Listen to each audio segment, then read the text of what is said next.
You're welcome back. This is Newsfile. It's your most authoritative news analysis platform. And here on Newsfile, we put Ghana first. My guests have been Dr. Kojo Pumpuni Asante, Director Advocacy and Policy Engagement at CDD Ghana. Dennis Ajay Jomo is a lawyer, and Dr. Kwame Asa Asante, Senior Lecturer, Department of Political Science, University of Ghana, and Abdul Malik Kweku Bako, Editor-in-Chief of the New Crusading Guide newspaper. Of course, earlier we're joined by the teacher, Kwamina Ahena Kwashi. All right. So, as you have followed, on Thursday, JoyNews aired one of its bigger documentaries. They've been doing documentaries trying to look back into this country's history, past, particularly the areas that had, difficulties for the country, seeking to bring the history back to people who perhaps were not born and did not know what happened, and refreshing their minds. But this time, it does appear that one of the purposes was to seek complete closure to some of the matters that had come up as a result of the revolution. And as you may have followed, you would have discovered that the reports of the Reconciliation Commission was not fully implemented. Some people are still asking for their compensation, and certain things that ought to be done to some other people like Odate Wellington have not been done, and people are not excited about that. But let's begin with Koku. What do you make? I think there's this aspect about these documentaries that this question that people continue to ask. I don't know what you make of it. People say, this is our past, let's bury it. We don't need to go rake them up, and that you are hurting when you do so. I don't know what you think. Well, I have no such difficulty. This is history in motion. That's the way I describe the documentary. You say it's a special assignment. Yeah. Yes. Out of it are coming documentaries. Right. I believe this is the second one. Yeah. Yes. I have no problems with the rationale. I can't make an ethical judgment on it that now or never. No. Let's leave. It's our history. Right. We had the NRC, which was a major project based on an act of parliament spanning from 1957 to 1993. We left out the constitutional period for good reasons. And a lot of people went there, expressed their feelings, some wept. So many things happened there. But you see, there were still loopholes. There were still missing links. Somebody like Mr. Rawlings, he did not, the invitations that were sent to him, we all know the history. He ignored the invitations until he was subpoenaed on two things: to produce the Matequit audio recording and the Air Force Station extrajudicial execution video, which he said he had given to is it W.O. Tete, who had died. And that was it. So you see, Mr. Rawlings' own quote-unquote absence, and I put that, I think I use it adversedly, in terms of testimony on the issues related to AFIC and PNDC, meant that there was still a huge gap in that NRC project. I'm told my very good friend Akatapori is also making some commentaries and even apologizing. He also was not present. That also was a huge hole. So in spite of the value of the NRC project, there were still gaps. To that extent, I see nothing wrong with people trying to dig further, okay? There's absolutely nothing wrong with that. But you see, and it's a very emotive thing because of the incidents. You know, we are not talking here of specific incidents. I'm told there was this lady, Osofubi, who was killed. Sorry. You know, yes, that was 31st December. You see, because of the personality of Rawlings being the common denominator between the AFRC and PNDC, sometimes some of the timelines of the events are confused and brought together different times. And it's part of what I've been seeing in some of the commentaries. But whatever it is, we are looking at the excesses of the June 4th insurrection and the 31st December coup d'etat, not revolutions. Excesses, let's agree, there were excesses. I supported June 4th, and I still do in principle. And I'm defended by this constitution that says that if any soldier or anybody seeks to suspend this constitution or abrogate it, when that happens, we are entitled to take up all means at our disposal, including force, to restore the constitution. In fact, what we have done with the Fourth Republican Constitution is it will add a new element that, assuming when we reverse, after a while, you are compensated for engaging in that legitimate exercise of bringing back the constitution. And that is what June 4th was all about. It was a counter coup. It was an insurrection. See, let me tell you something. There was a general, Pali, then attached to the Ghana army in 1959. He said something very profound, and I quote, he says, "Do not use the army as a political weapon. Keep the army out of politics, and do not allow uniformed men to meddle in politics. Politics amongst the military will wreck the army. The army in politics will wreck the state." I don't, looking back, I was a 25-year-old militant, radical youth. I went out there to shout, "Let the blood flow." I did. People died. I'm talking here of June 4th. I'm now 65 years old. That's 40 years ago. I'm old. I've got some more wisdom. I look back, I regret the loss of lives. But now who caused them? How did lance corporals, sergeants, lieutenants, if you like, decide to insurrect and constitute a government? Look, the army had collapsed. There was total institutional decay. The Ghana Armed Forces was on the brink of collapse. And it was because we ignored this wise saying by General Pali. We unleashed an animal we couldn't control. Soldiers moved from the barracks. Officers were working in civil sector. Bank of Ghana, Cocoa Board, living in Laboni, Kanda Estates, driving in not the Pinsguas, but the Benzes and the rest. Those soldiers became different from those who were in the barracks. The army itself, you see, the army is an institution in possession of force by law. But once they decided to combine that possession of force with control and command of civil power, the army became an abnormal institution. It changed its character, whether you like it or not. The very moment the army intervened in civil politics, the nature of that institution changed.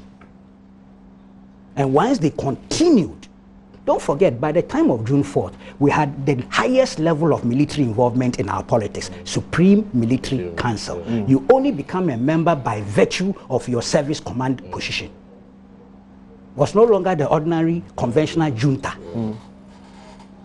So, well, the excesses came, and that's why I supported the NRC project. Even in the Third Republic, people like us, including Boachijan, Bachanfo, Mensa Poku, publicly admitted there were excesses. Publicly, and asked the Liman government that let's do a fact-finding commission, not to touch the transitional provisions per se. There was a way around it. Look at it. Let's see where the excesses were and see what we can do about it without necessarily even touching the transitional provisions. It became a huge crisis in this country. Yesterday, Odate Wellington's daughter was saying something on the morning show that if you listen to Mr. Rawlings himself, the interview that he gave the foreign press, he was saying that there was a constitutional arrangement ahead, as in elections. And for her, that tells her that it was needless to have intervened in the manner that that was done. And you had Sergeant Alolga Katapori also come on the show and give an apology. And in his apology, he says he regrets more particularly because no gains were made. And that if there was something to celebrate about, you know, and that let's listen briefly and come back. Just a couple of messages from the resulting from the scars of the revolution documentary. I personally think that Jerry Rawlings should lead all those of us who, you know, but I was particularly involved in 31st December.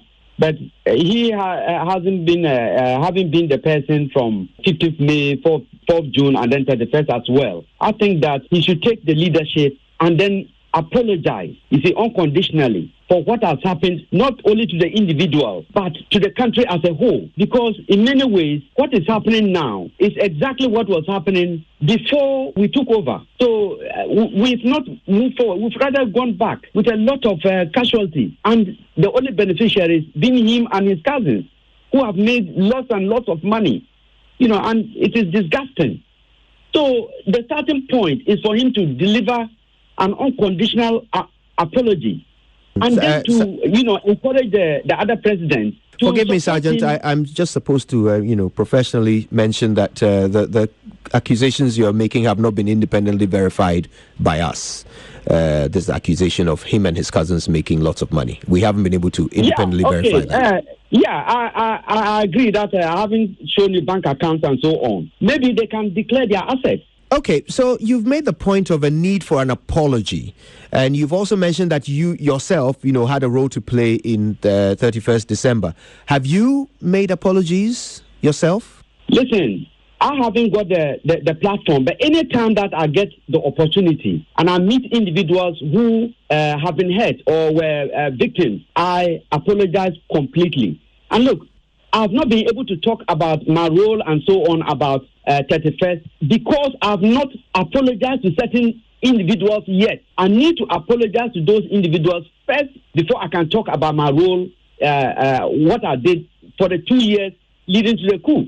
You see, the other sad point about this is that the plan of this coup started, you know, in 1979. So how could Liman and have had a chance to succeed? So look, there were mistakes that we made. And we've got to accept them and apologize personally. However, I was involved. And it's true that I was one of the key architects of 31st. I will never run away from that. And I can't apologize enough. I'm so sorry about all that happened. And the reason why there's a need for an apology is that nothing was achieved. You see, if we had achieved something, then you could say that, okay, even though there have been casualties, these are the gains. Now, there is nothing to point to as benefits. So look, on my part, I'm absolutely sorry, and I feel so stupid to have been part of this whole scheme. I just listened to Akatapori talking. I didn't realize that this activity was so close to me. Hearing his apology means so much to me.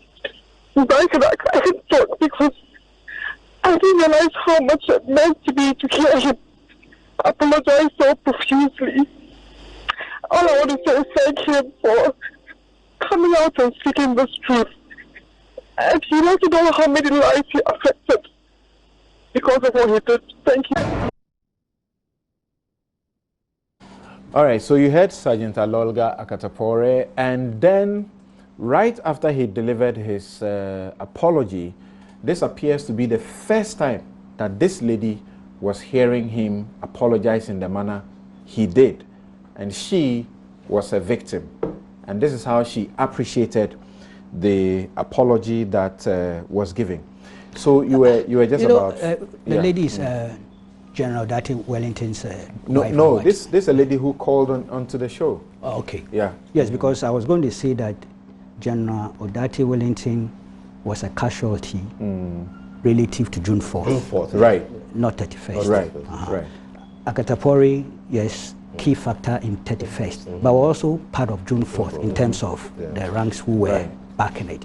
He's a good friend of mine. You've heard Budukumsin talk about how he became suicidal and, you know, because he had to be put in such an invidious position between, you know, his bosses and, you know, he basically all escorted them to the firing squad, and they got there and the thing was not prepared, and they had to watch how that was being made ready. You know, you are getting ready to be killed and you are watching all of that. So he took a decision to drive them away, and he makes me understand that saying driving doesn't mean he was the one driving. But he, you know, made the necessary orders. So they were driven away so they don't see the preparation. Just come and face it. But I think that for me, we don't have time. Yeah. We don't have time. Okay, quickly. Just your, you know, your concluding points. Yeah. That's why this thing is a bit emotive. Right. And many years later, so I want to be a bit, you know, careful. Right. But you see, the General Palace wise words hold. The whole truth today. I'm telling you. You see, you remember Afrifa? He wrote a very prophetic letter to our champion. Yes. Saying that he could see one day, even his CPP boys in the army and things, will gang up, effect a counter coup, line all of them from 1966 to the time, and shoot them at the stakes. He wrote that, and our champion leaked it to the media, for the media to... But Okwe has published in his book, page 224, is there. Look, that's why it's good. We all should be committed to this constitutional order, regardless of its deformities and imperfections. Okay. If a soldier takes up the gun to overthrow the constitution, he becomes a running and a walking illegality forever and ever. Okay, that's why they come for the indemnity clauses. Okay, so Doc, we don't have time. I have so much to say on this matter. See, but we have to be a bit. We have gone past this. Yeah. So what's the point? Last point, the NRC, there were some payments done. Yes. You know that. Yes, but there are people who have still come forward to say Odifu Asare's wife spoke about his. We had Palmer Buckle in the documentary saying that people still call him. And more substantive things like the building up monuments, institutional changes, we haven't done. All right. Yes, so we have a problem still. Yes. Yeah. What's the point in revisiting all this pain? Yes, we need to tell the story. I was a small boy, 12 years, and my hometown is Ekropong. This is where General Kufu comes from. They were looking for him. IGP then, before that time, was NSACO, also from Ekropong. So you can see, Ekropong was the action spot. I was in Form 1, I saw that. Later I came to Legon and I read a lot about military politics and all that. But you see, what has brought us to this level is a typical feature of Ghanaian politics, where you see sycophancy, you see people doing the wrong thing and people support them simply because they will benefit from it. All right. Not only that, you see economic decadence that really give cause to soldiers to use as justification for staging coups. Not only that, but also the indiscipline within the military itself. But you can understand if you read this work by Okwe, where you talk about theories of what are the reasons that account for people overthrowing government. It gives a lot of theory. We don't have time. But one of it is the group identification theory, where people, because of where they train, like some heads, Mons, and all the Imperial College, they want to see things happening this way. And that was the yardstick with which a FIFA gauge Osaje Nkrumah saying that he has made a CPP branch of the army and all that. This story continues from the so-called liberators to redeemers, to revolutionaries, and then provisional governments which lasted for 11 years. All right, these things continue and brought us to this far. I am happy, and I must also say that I was a reporter at the National Reconciliation, and I listened to gory tales of human rights violations. I listened. But if you read the report of the National Reconciliation, it made interesting reparations, right, for institutions, for groups, for professional bodies, and all that. And one of it is what addresses your problem, that we should set up reconciliation fund that will be able to pay people like this who come later, because that opportunity. Rehabilitation fund. That's how the commission described it. Yes. They called it what? Rehabilitation fund. Reparation fund. And which has not been set up. No, we never did. Even the monuments, we didn't. If you read the report, it tells you that president should be able to apologize openly to victims. Yes. That's right. Right. We haven't done that. It is also true that some monies were, made to people and all that, and some also who have property have been seized were given to them. For instance, Association International was given back to the owner and all that. There were others that were difficult to do because third parties have and that one the report also gives a way that the state should enter, but not in a way to also take it from the third party. All right, restitution. So, if we look at all these things, I think, and we look at it carefully, regime by regime, we'll be able to do, because you see, transitional justice is a long process. You don't end one day. It takes a long time. And the approach that we took, the truth and reconciliation, all right, there are elements in there that we need to address, and that the report is able to give us. So all that we need is even today we should revisit that and make sure what has not been done is done. We need to put in place. We need to go by the report. Implementation team, National Reconciliation Implementation Team. I don't know what has happened to it now. They did the earlier payments. All right. It said even set up, you mark a day. You should have a day that you can talk about national reconciliation, and it should be one-off thing. All right. We should be able to all these things. And when people take over from others, they should make conscious effort to do it, because otherwise the pain will be there, and one day it may have a boomerang effect on the system, and we don't want to go there. Dr. Santis, so here we are. Like I said, we have long gone past this place. 40 years on, Kuku saying, never seen Kuku speaking and his voice shake. I saw that. I saw it. Now, we have also come to a point where our democracy is beyond this. So what's our fear? Why do we want to tell the story and then use it to tell people that we should never get to this stage? Because we will not get to that stage.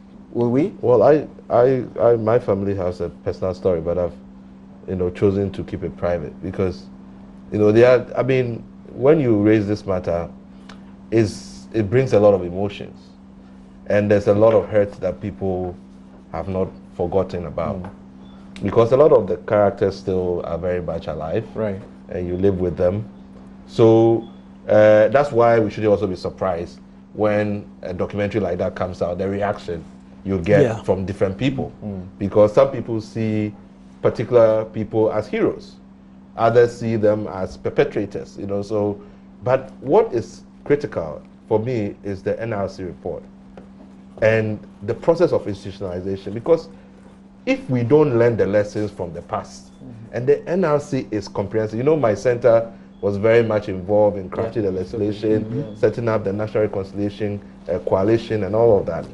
There's so much there in terms of how we're going to run our police, our army, all the of that. prisons, we have not gone so back. we should go back to the implementation. We have to go back to it, because there is a large chunk of Ghanaians who are born free from coup d'etats. They never experienced any of those things. And the process of getting history, because the history is so contested, people are confused as to what exactly happened.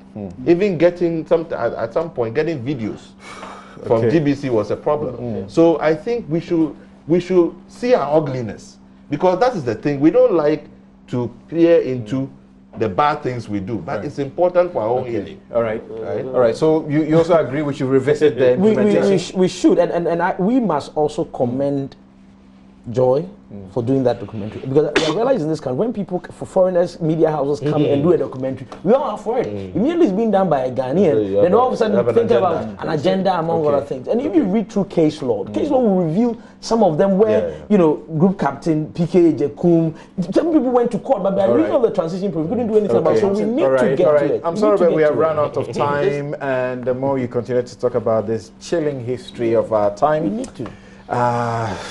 Okay, my guests have been Abdul Malik Kubaku, editor-in-chief of the New Crusading Guide newspaper, Dr. Kwame Asante. He's senior lecturer, Department of Political Science, University of Ghana, Legon. Dennis Ejejumo is a lawyer, and Dr. Kojo Pumpuni Asante is Director, Advocacy and Policy Engagement, CDD Ghana. I'm Samson Ladia Yanini, and as always, my outfit is by Latida. It's Christmas time, Look for some Latida shirts as gifts for your friends and family. They look good. Thank you. Thank you.